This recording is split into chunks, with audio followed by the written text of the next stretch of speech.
Hey, Shalom Akim, Yahabashim Yahshua Barakathum. Today we're going to read the second book of Ezra, chapter 13. This is 2nd Ezra, chapter 13. And it came to pass, after 7 days, I dreamed a dream by night. And lo, there arose a wind from the sea, that it moved all the waves thereof. And I beheld, and lo, that man waxed strong with the thousands of heaven. And when he turned his countenance to look, all the things trembled that were seen under him. And whensoever the voice went out of his mouth, all they burned that heard his voice, like as the earth faileth when it feeleth the fire.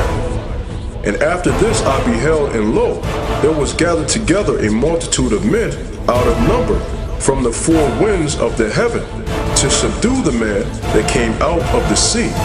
But I beheld, and lo, he had graved himself a great mountain, and flew up upon it. But I would have seen the region or place whereof the hill was graven, and I could not. And after this I beheld, and lo, all they which were gathered together to subdue him were sore afraid, and yet durst fight. And lo, as he saw the violence of the multitude that came, he neither lifted up his hand, nor held sword, nor any instrument of war. But only I saw that he sent out of his mouth as it had been a blasted fire, and out of his lips a flaming breath, and out of his tongue he cast out sparks and tempest. And they were all mixed together, the blast of fire, the flaming breath, and the great tempest, and fell with violence upon the multitude which was prepared to fight, and burned them up every one, so that upon a sudden of an innumerable multitude nothing was to be perceived, but only dust and smell of smoke. When I saw this, I was afraid. Afterward I saw the same man come down from the mountain, and call up unto him another peaceable multitude. And there came much people unto him, whereof some were glad, some were sorry, some of them were bound, and others some brought of them that were offered.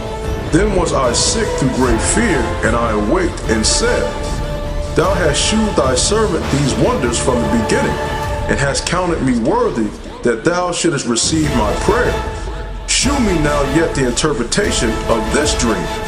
For as I conceive in mine understanding, woe unto them that shall be left in those days, and much more woe unto them that are not left behind. For they that were not left were in heaviness.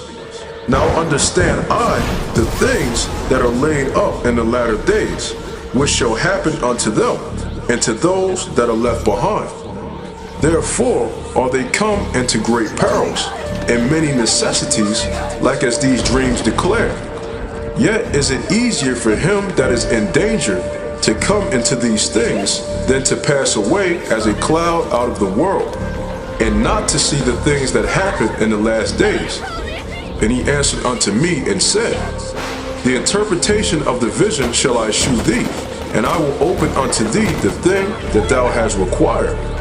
Whereas thou hast spoken of them that are left behind, this is the interpretation.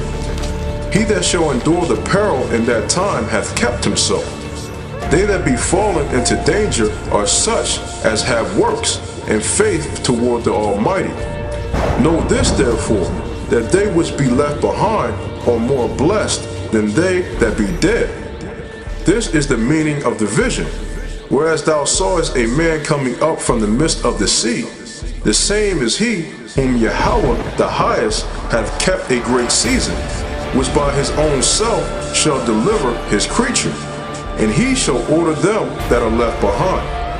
And whereas thou sawest that out of his mouth there came as a blast of wind, and fire and storm, and that he held neither sword nor any instrument of war, but that the rushing in of him destroyed the whole multitude that came to subdue him, this is the interpretation. Behold, the days come when the Most High will begin to deliver them that are upon the earth, and he shall come to the astonishment of them that dwell on the earth. And one shall undertake to fight against another, one city against another, one place against another, one people against another, and one realm against another. And the time shall be when these things shall come to pass, and the signs shall happen which I shew thee before. And then shall my son be declared, whom thou sawest as a man ascending. And when all the people hear his voice, every man shall in their own land leave the battle they have one against another. And an innumerable multitude shall be gathered together as thou sawest them, willing to come and to overcome him by fighting. But he shall stand upon the top of the Mount Sion, and Sion shall come and shall be shewed to all men, being prepared and builded like as thou sawest the hill graven without hands.